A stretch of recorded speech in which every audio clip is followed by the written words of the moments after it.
నమస్కారం metro news కి స్వాగతం. గుడ్ ఫ్రైడేని నార్త్ ప్యారిస్ చర్చిలో ఘనంగా నిర్వహించారు. క్రైస్తవులు ప్రత్యేక ప్రార్థనలు చేశారు. రెవరెండ్ జాన్ బాబురావు యేసుక్రీస్తు సువార్తను వివరించారు. యేసుక్రీస్తును సిలువ వేయడం, కల్వరి వద్ద ఆయన మరణం యొక్క జ్ఞాపకాలను గుర్తు చేసుకునేదే గుడ్ ఫ్రైడే అని అన్నారు.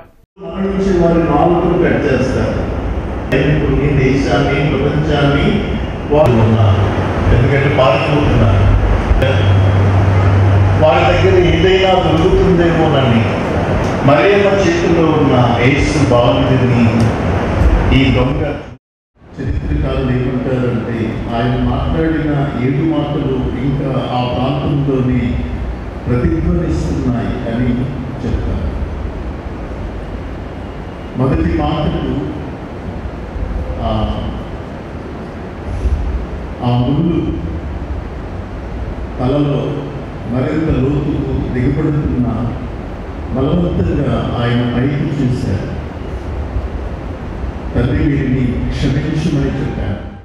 రాజుపాలెం మండలం బలిజేపల్లిలో ఎన్టీఆర్ కోడెల శివప్రసాదరావు విగ్రహ ఆవిష్కరణ కార్యక్రమం జరిగింది. డిప్యూటీ స్పీకర్ రఘురామకృష్ణరాజు, ఎంపీ లావు శ్రీకృష్ణదేవరాయలు, ఎమ్మెల్యే కన్నా లక్ష్మీనారాయణ, కోడెల శివరాం, ఇతర కూటమి నాయకులు పాల్గొన్నారు. టీడీపీ హయాంలో మాజీ స్పీకర్ కోడెలపై అసెంబ్లీలో వైసీపీ నేతలు చిల్లర వ్యాఖ్యలు చేశారని డిప్యూటీ స్పీకర్ రఘురామకృష్ణంరాజు వ్యాఖ్యానించారు. రాజుపాలెం మండలం బలిజేపల్లిలో ఎన్టీఆర్ కోడెల శివప్రసాదరావుల విగ్రహావిష్కరణ కార్యక్రమం జరిగింది. డిప్యూటీ స్పీకర్ రఘురామకృష్ణంరాజు, ఎంపీ లావు శ్రీకృష్ణదేవరాయలు, ఎమ్మెల్యే కన్నా లక్ష్మీనారాయణ, కోడెల శివరాం, ఇతర కూటమి నాయకులు పాల్గొన్నారు.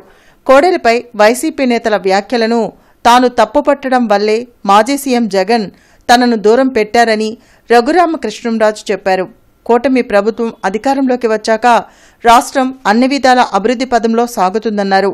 పరిపాలనను గ్రామస్థాయికి తీసుకొచ్చిన ఘనత టీడీపీ వ్యవస్థాపకులు ఎన్టీఆర్దని ఎంపీ శ్రీకృష్ణదేవరాయలు చెప్పారు. పల్నాడు ప్రాంత అభివృద్ధికి కోడెల విశేష కృషి చేశారని గుర్తు చేశారు.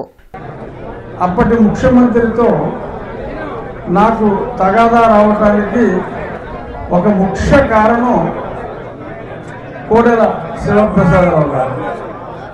వారి మీద సంస్కారహీనంగా కొద్దిమంది నాయకులు అవాకులు చవాకులు పేలుతూ ఉంటే నేను అప్పుడు కొత్తగా ఎంపీగా ఎన్నికై అప్పుడు నేనున్న పార్టీ వాళ్ళని మందలించి ఆయన ఎంతో ఔన్నత్యం గల వ్యక్తి, కేవలం చిల్లర రాజకీయాల కోసం ఒక మహానుభావు గురించి, ఒక మంచి వ్యక్తి గురించి చెత్త మాట్లాడవద్దు అని చెప్పి నేను ఫస్ట్లో ఎన్టీవీలో, తర్వాత ఏపీ 24 అని ఉండేటప్పుడు అందులో చాలా స్పష్టంగా మాట్లాడితే అది మొట్టమొదటి కారణం అప్పటి ముఖ్యమంత్రికి నాకు మధ్య కొంత ఒకవైపు తారాస్థాయికి చేరడం, మరోవైపు ఇచ్చిన సమయంలో, అధికారం ఇచ్చిన సమయంలో ప్రతి ఒక్క వర్గానికి కూడా ఉపయోగపడే విధంగా ఆయన పనిచేయడం జరిగింది.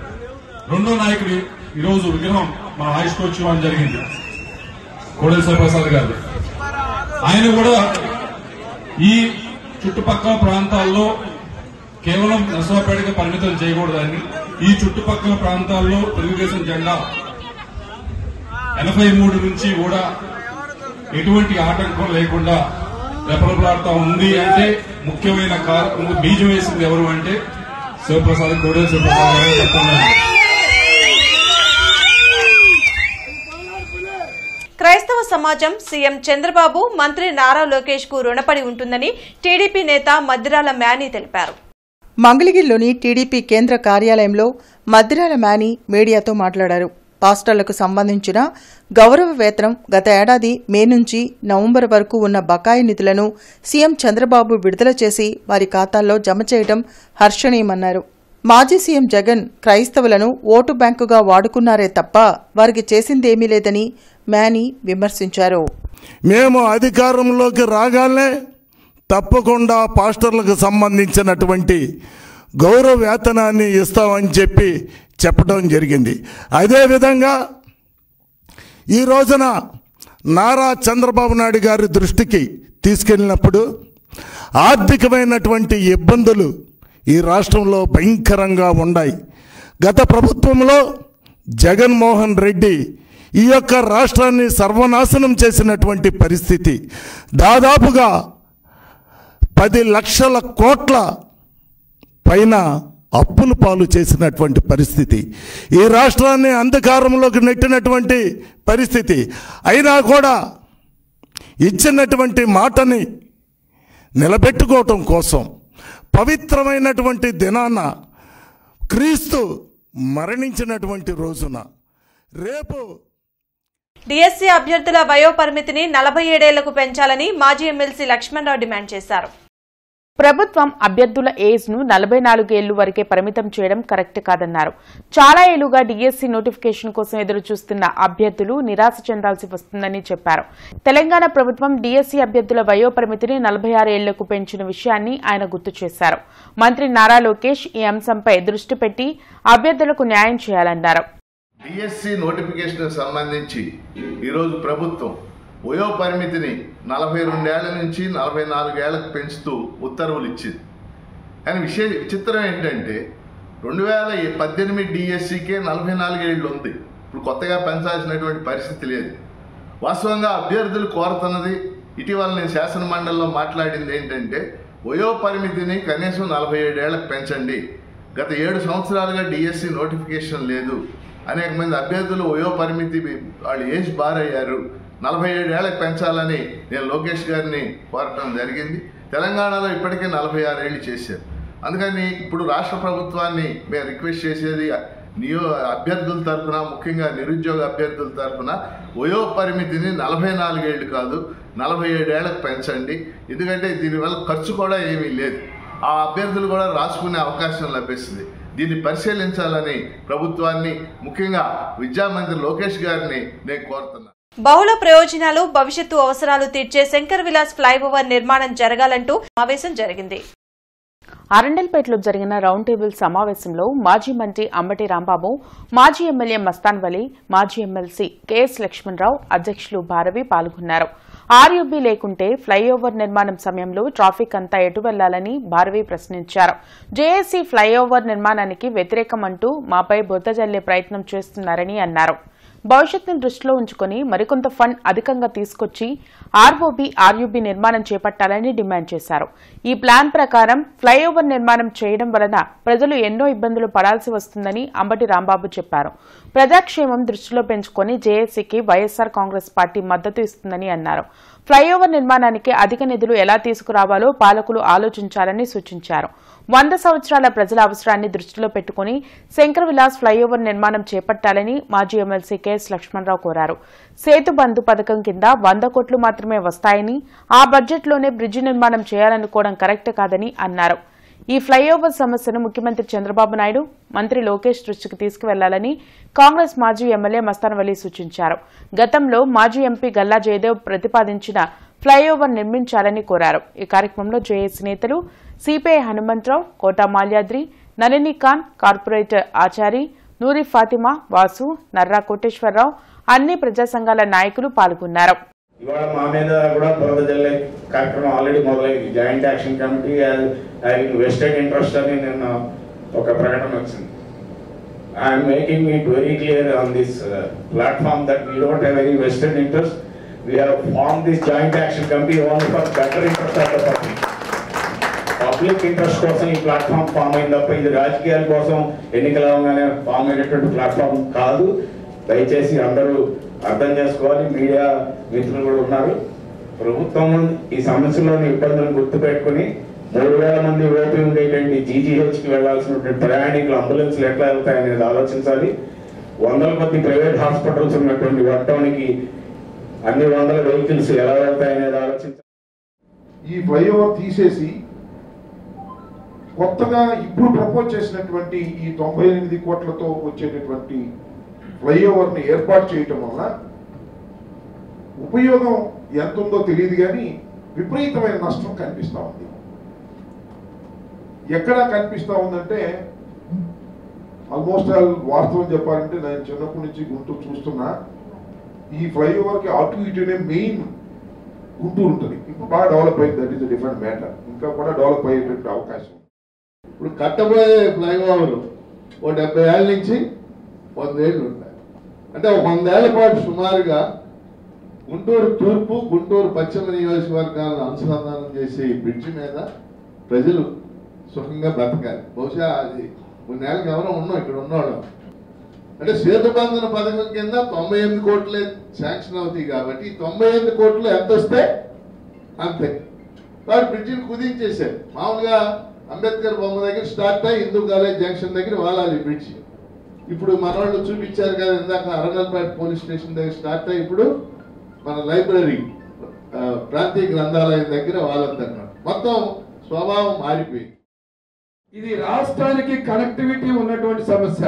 అమరావతి నుంచి ఇటు నుంచి ఏ ప్రాంతానికి వెళ్ళాలన్నా కూడా ఈ బ్రిడ్జి అనుసంధానం జరగాల్సినటువంటి బ్రిడ్జి.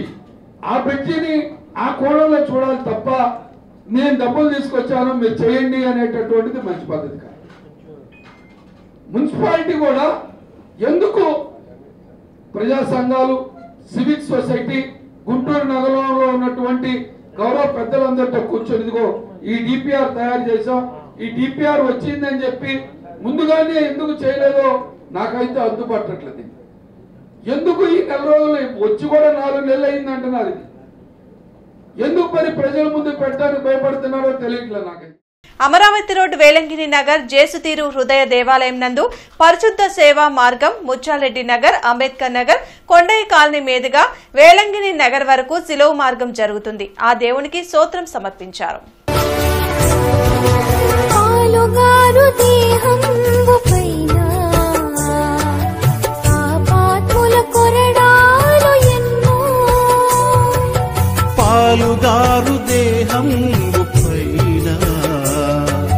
పాపాకుల కొరడాలు ఎన్నో నాట్యమాడినాయి నడివీధిని నడిపాయి నాట్యమాడినాయి నడివీధి. యోగా శిక్షకులు కాలిశెట్టి వెంకట నాగేంద్ర ప్రసాద్ తండ్రి వెంకట సుబ్బయ్య ఈ రోజు ఉదయం శివైక్యం చెందారు. వారి కుటుంబ సభ్యుల్ని మానవతా స్వచ్ఛంద సేవా సంస్థ వారు పరామర్శించారు. మానవతా సభ్యులు జావా శివాజీ, టి ధనుంజయ రెడ్డి నేత్రదానం గురించి వెంకట నాగేంద్ర ప్రసాద్తో చర్చించిన వెంటనే వారు కుటుంబ సభ్యులను సంప్రదించిన పిమ్మట సహృదయంతో అంగీకరించినందుకు కృతజ్ఞతలు తెలిపారు. వెంకట సుబ్బయ్య 2 కార్నియాలు సేకరించడం జరిగింది. ఈ మహత్కార్యం ద్వారా 1 నుంచి 6 వరకు చూపును ప్రసాదించే అవకాశం ఉంటుందని తెలిపారు. దానం చేయడానికి మన దగ్గర ధనమే ఉండనవసరం లేదు, మంచి మనసున్నా చాలు అనేదానికి ఈ సంఘటనే ఓ నిదర్శనం. కాలిశెట్టి వెంకట సుబ్బయ్య పవిత్ర ఆత్మకు శాంతి చేకూరాలని, ఈ కష్ట సమయంలో వారి కుటుంబ సభ్యులకు ధైర్యం కలిగించాలని వారు కోరుకున్నారు. వీరి నుంచి తీసుకున్న 2 కార్నియాలు 1 నుంచి 6 వరకు వారి కంటి చూపు మెరుగేందుకు దోహదపడుతుంది. మనం మరో వ్యక్తికి సాయం చేయాలంటే మన దగ్గర డబ్బులే ఉండవసరం లేదు, మనసుంటే చాలు అనేది ఇది ఒక ఉదాహరణ మాత్రమే. మానవతా స్వచ్ఛంద సేవా సంస్థ ఆధ్వర్యంలో నేత్ర శరీర అవయవ దానాలు రెగ్యులర్గా చేయడం జరుగుతుంది. సో ప్రజలందరూ అపోహలు వీడి, భయాలు వీడి స్వచ్ఛందంగా ముందుకొచ్చి నేత్రదానం చేయగలిగితే చూపు లేని అందరికో మనం ప్రపంచాన్ని చూపించగలం. సో ఈ సందర్భంగా మన వెంకట సుబ్బయ్య గారి పవిత్ర ఆత్మకి శాంతి చేకూరాలని, వారి కుటుంబ సభ్యులకి ఆ భగవంతుడు ధైర్యాన్ని అందించాలని కోరుకుంటూ వారికి ఘనంగా నివాళులు అర్పిస్తున్నాను. తుఫాన్ నగర్ 7వ లైన్లోని పాస్టర్ పి డేవిడ్ బలపరిచిన న్యూ అపోస్తలిక్ చర్చ్ ఆధ్వర్యంలో 7వ శిలువ యాత్రను నిర్వహించారు. యేసు ప్రభువు సిలువ వేయబడి చనిపోయి 3వ రోజు పునరుజ్జీవనం పొందారు. దానిని పురస్కరించుకుని యేసుక్రీస్తు సిలువ వేయబడి మరణించిన శుక్రవారాన్ని గుడ్ ఫ్రైడేగా క్రైస్తవులు జరుపుకుంటారని మత ప్రబోధకులు తెలిపారు.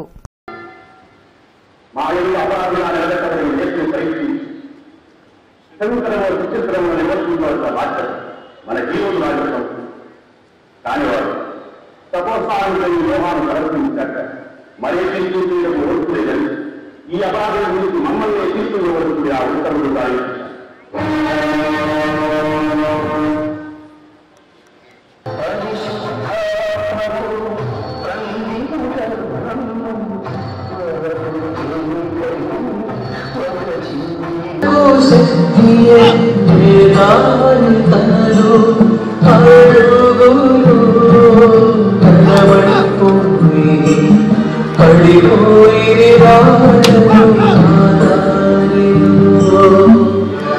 ముందుకు అడుగు వేయలేక ప్రభువు ఆ శిలువకు పడిపోయారు. వీటిని చూసే ప్రజలందరూ ఏమేమి రీతిలో తయారు చేస్తున్నారు. ఆయన మాత్రం నోరు విప్పడం లేదు. నిశ్శబ్దంగా ఇవన్నీ వింటున్నారు. భార్యపై అనుమానంతో బ్లేడ్తో భర్త ఆమె గొంతును కోశాడు. క్రోసూరు చెంచు కాలనీలో ఈ ఘటన జరిగింది. మంగమ్మ పరిస్థితి విషమించడంతో ఆమెను సత్తెనపల్లి ప్రభుత్వాసుపత్రికి తరలించారు. కేసు నమోదు చేసిన పోలీసులు దర్యాప్తు చేపట్టారు.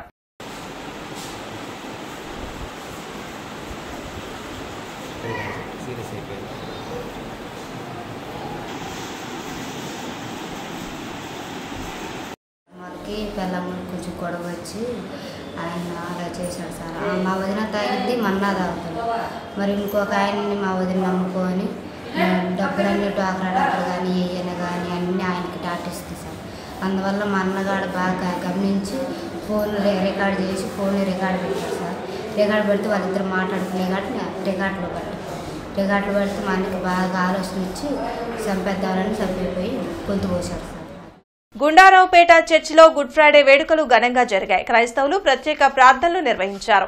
శుభ శుక్రవారాన్ని పురస్కరించుకుని ప్రభువు సన్నిధిలో స్తుతిస్తున్నామని సంఘ కాపరి రెవరెండ్ జాన్ మోహన్ తెలిపారు. ప్రజల పాపాలు పరిశుద్ధపరిచేందుకు యేసుక్రీస్తు శిలువ శిక్షను అనుభవించారని అన్నారు. తన రక్తం ద్వారా యేసు ప్రజలను పరిశుద్ధపరిచారని, అందరూ ఆయన కృపను పొందాలని కోరారు. ఈ కార్యక్రమంలో పాస్టర్ ఇసాక్, సంఘ పెద్దలు, సంఘస్థులు పాల్గొన్నారు. ఏడో మాట తను తాను అప్పగించుకున్న హృదయాన్ని తెలియజేస్తూ ఉంది. ఆ విధంగా ఆయన దేవుడు లోకాన్ని ప్రేమించి తన కుమ్మాన్ని లోకానికి అప్పగించాడు. అయితే యేసయ్య తను తాను తగ్గించుకొని ఆయన రిక్తునిగా చేసుకుని తన ప్రాణాన్ని పెట్టి ఆయన తను తాను బలియాగ పశువుగా సిలువలో ఆయన చనిపోయి తిరిగి లేచడం ద్వారా మానవాళి పాపాలు ఈనాడు క్షమించడానికి దేవుడు కృప చూపిస్తున్నాడు. ఎవరైతే శ్వాసం ఉంచుతారో వారు రక్షణ పొంది ఆ నిత్య రాజ్యానికి వారసులు అవుతారు.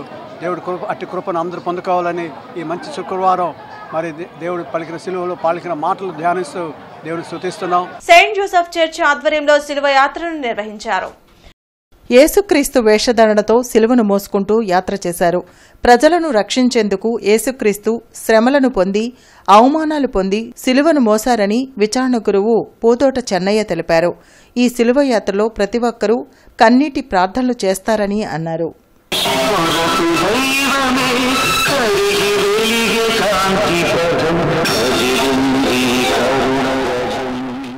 మరి సాంగ్యాలు అనేవి ఉంటాయి. అవి ప్రారంభం సిలువ ముద్ద అనేది చాలా ప్రాధాన్యత సంతరించుకునేది. ఈ రోజున ప్రతి ఒక్కరు కూడా ఇంటిలో ఉన్న ప్రతి ఎవరు ఇళ్ళన్నీ ఖాళీగా ఉంటాయి.